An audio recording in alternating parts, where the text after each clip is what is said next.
Hi everyone, thank you for tuning in. And in this video, we're going to discuss one of the most important topics that I believe any immigrants and Americans have to understand, deal with in their lives. And even if you were born here, so you're a first generation or second generation immigrant, you will run into this problem and this issue, and it will take a lot of maturity for you to get out of it, to understand certain aspects, to understand this is part of the system. All right, now let's talk about those factors. Let's talk about what's the problem. Let's talk about what are the solutions and how we can get out of it. So, I moved here as an immigrant. And what happened was that I immediately started to go to high school in a very rich area. As a matter of fact, like the houses over there, starting houses nowadays, it's like 1.5 million and up. And everybody in that area, they had nice cars. The kids, they all had cars ever since they turned 15. Majority of the students were white. I think 99% of all the staff were white. I don't even believe that we had a black person. Maybe we had a couple, person of color, but they were even probably second generation because I couldn't have noticed it. And I remember that I saw myself as less than them. I saw myself as this victim that does not have a lot of the things that they have. Like, again, like one of the main factors was the cars. The other factor was the opportunities that they have. Like the majority of them being in different AP classes or like honor classes when they were juniors, when they were seniors, and I had to stuck with the ESL program that would basically not allow me to compete or be in a picture at all. Now, this whole thing goes to the subject of this video. It's that, especially with the media and like all the noises that is around you, you will start to fall for this victimization that is very significant in part of the American culture, unfortunately.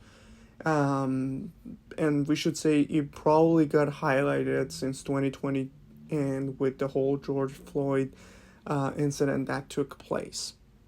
Now, I have to say that I felt like a victim. I hated my classmates. I hated majority of my friends. As a matter of fact, I did not recognize myself as, a similar student of that high school or that institution because I was just so much, below them. When we moved here, we didn't even have a bed to sleep on. My mom didn't have a bed until a year after we moved here. We barely had anything in the house. And the house, it's like a one-bedroom apartment that I'm talking about. So, automatically I was in that hostile and anonymity, mindset with regards to these other people that were around me. And in this case, majority of them were white.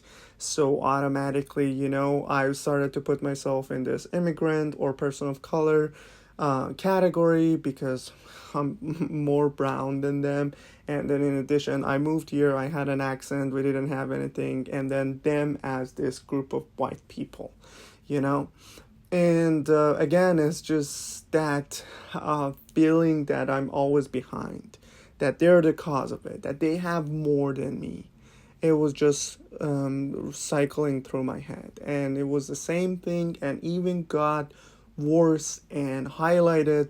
By worse, I mean like highlighted more significant when I started community college and especially like the first 2 years. And when I went to UC Berkeley, I'm laughing because the severity of this problem just hit its max because of all the narration that was there in regards to this topic. And, I was very lucky that I was on the good side of this conversation, that I was not white, that I was a person of color, that I had the immigrant background, that I came from a low income background, that My dad is disabled and I'm a caretaker, and I've been doing that for many years. And, these all played in my favor because, again, I was in that good group. But the reality of it is that when I got into my senior year, when I started to take, these jobs that were outside of school, that when I started my little company with my brother, and we had to like deal with multiple customers from different backgrounds, different ethnicities. Some knew how to speak English, some didn't know how to speak English. Some were migrants, some were rich migrants, some were poor migrants, because that's very important. Some of us are migrants but come here with a lot of money, which can basically shove us in that category of not really understanding or feeling this. Now, this whole thing got very severe because the majority of teachers, I believe, close to like 70%, and in certain states it's even higher. I've heard something to 90% of the teachers are liberals. So they were keep pushing this ideology, even to the extreme measurements in my head.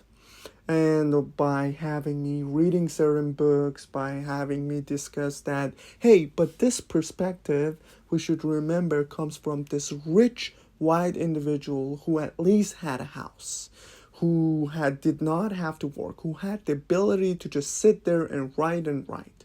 All these narratives, they were just like keep pushed in my brain, in the thought process that I had and started to have about where am I in this society? Am I related to these people? How much further I am in compared to them, and should I start hating them? Should I start hating the situation that I'm in? But again, like this whole thing that I've started working when I was junior in a law firm, and then starting my company and interacting with different people with different backgrounds, really kind of pulled me out of that hole and pushed me to kind of see the other aspect. And what I've started doing is that I've started to act like a sponge and look at both sides of the argument, not only one side, because also on top of the teachers, majority of news sources that are out there are liberal or Democrat.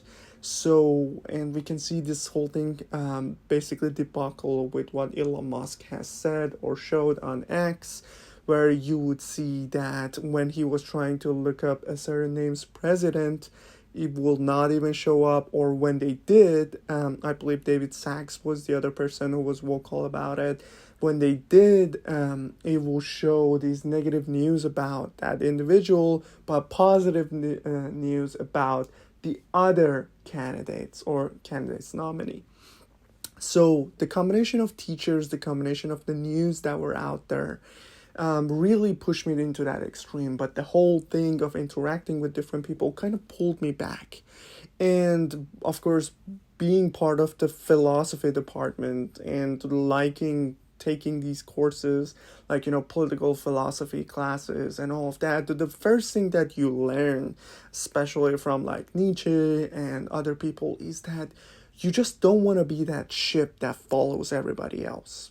You want to question everything, and that just lead me to listen to both sides of the news and see how critically different and biased certain sides were with regards to certain matters, which even waked me up and made me realize and put me back into the situation to have a better understanding of how the whole victimization and narration of that part of the argument has been created in my mind. All right. And unfortunately, in political psychology, we say we have something like a schema or schematic people. And it's when, for example, after a certain age, you, as an individual, kind of your brain gets locked up. And within that mindset, within those stories that you've heard, that you've experienced, and you kind of stay there, you know? And even if certain things happen to you, you just take the parts that goes with that ideology that you already have and try to ignore the rest of them. So by listening to the both sides and kind of do more research and understanding my all the interactions that I had, I kind of tried to decode the whole thing that was taught to me, okay, over the past 4 years or 5 years that I was in the US at the time. And what I've realized is that this whole famous saying that America is a giant pot and we all are crumbled to it.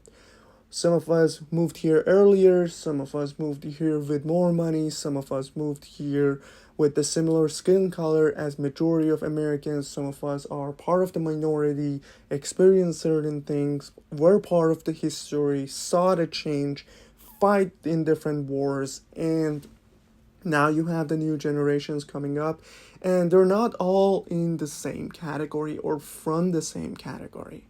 But that is what makes it perfect. That is what makes it a really nice place to live and compete and go after your ideologies. Now, I'm going to have a different video about all the freedoms that everybody is advocating that exist in the US, and do they really exist in the US, such as, freedom of speech. So please subscribe and like this video to do not miss that video. But staying within this subject, we kind of get this ideology that the US is number one when it comes to economy. Now, the China is very much surpassing it or is neck to neck with us in certain aspects, or other countries like India and all of that. But what we noticed, or what I came into conclusion, which was also a similar thing that I've heard in All In podcast, which is an amazing podcast anyone who is after growth should listen to, is that, in a lot of countries, the people, the students, the new generation, they might be even more educated, even though they're less privileged and have access to less stuff than Americans. For example, in India or countries as such.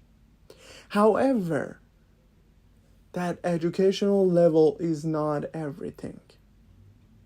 It's the combination of freedom, it's the combination of opportunities that exist in this country that have allowed this country to be where it is right now. And us to be always at the first place or second place or among the top. Now, of course, we do horrible stuff too, like everything that is going on in the Middle East that also prevent certain communities to succeed and push certain stars to come to this country, from those countries, because the situation gets worse. But we have to understand that there's something special about having all of this population, all of these different skin colors and backgrounds and languages and, rich and poor coming together. And what we often see is that the poor, the hungry, the thirsty, they're the ones who are driving more and more in order to get to where they want to be. And a lot of them come from the 90%, meaning having 90% set up for them, and they have to just go 5% above that or 10% above that, and they're already successful. And some don't. Some come from negative 100%, not having anything, growing up in a hood, and all of that.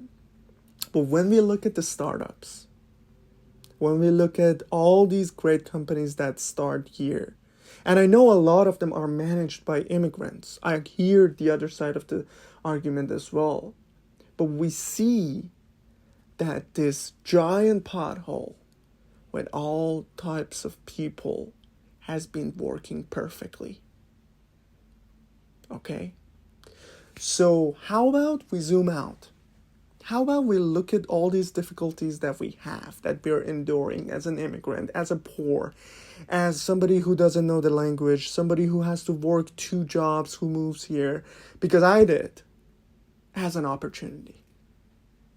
Because I'm not rich by any means, but I'm so proud of where I'm standing and looking back and look at all the hard works that I have to put into it. Yes, probably a lot of people went to UC Berkeley because of the legacy system or similar top end schools, or have what I have in my closet or here and there because of their rich parents. But I'm glad that I worked hard and went through these different stages and matured and got those.